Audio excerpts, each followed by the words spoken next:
Hey guys, George Diamondyard Sportscards coming at you with another video. Well, it's Good Friday. Happy Easter.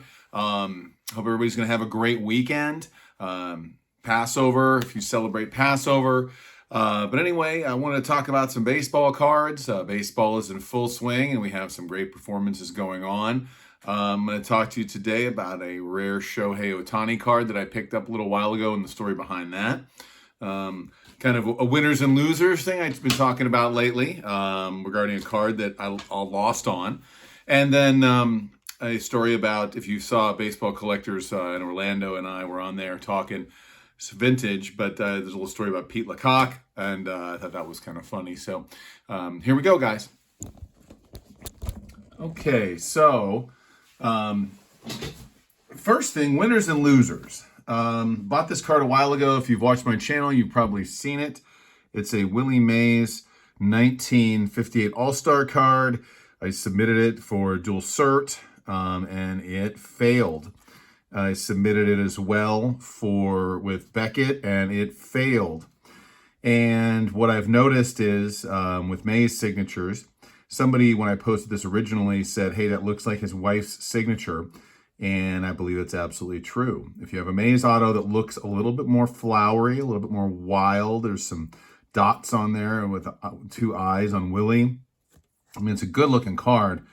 I bought this off a guy in Canada a long time ago, so I'm not going to go and, say, hey, this signature is bad. But anyway, so also usually the swoops go the same way. They don't start here and go down and then here and go down. They don't go away from each other. With Mays autograph, they tend to go the same way. But anyway, so that's a loser. And obviously, if this card was authentic, it'd be fantastic. First Topps All-Star set, just a really, really cool set. But anyway, things happen, and that's the way it goes.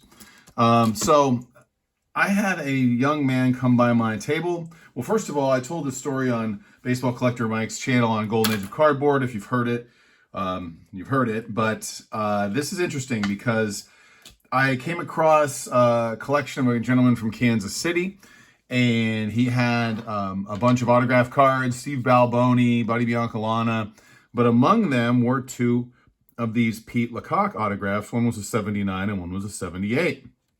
And so this young man came up to my table, and he was about 10, 11 years old, and he's looking at stuff, and he says, hey, you got any Pete LaCock cards or autographs? And I thought to myself, this kid's pulling my leg. This is a joke. I said, well, as a matter of fact, I do. And I started to scramble for these two cards, which I had just put in a stack of 70s cards that I autographed 70s cards I have. That includes like Al Hrabosky, Oscar Gamble, Jim Palmer, etc.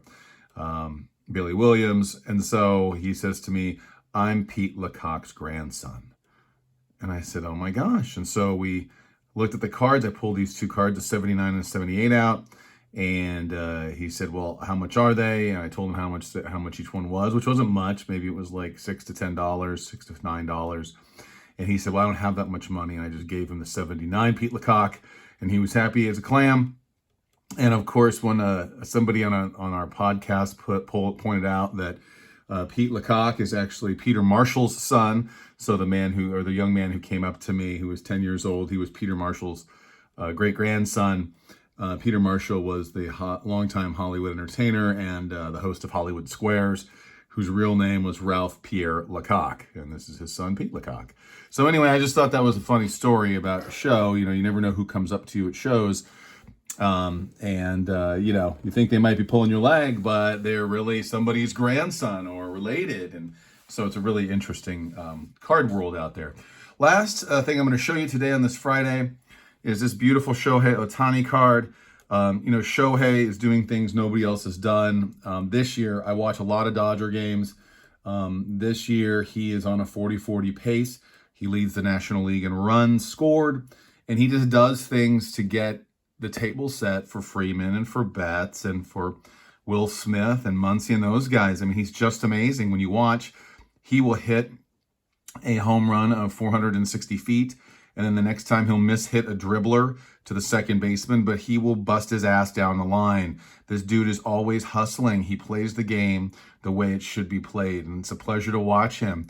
I'm a Diamondback fan, but it's tough because they have this guy leading off, then they've got Betts, who also plays the game the right way, and then Freeman, who plays the game the right way.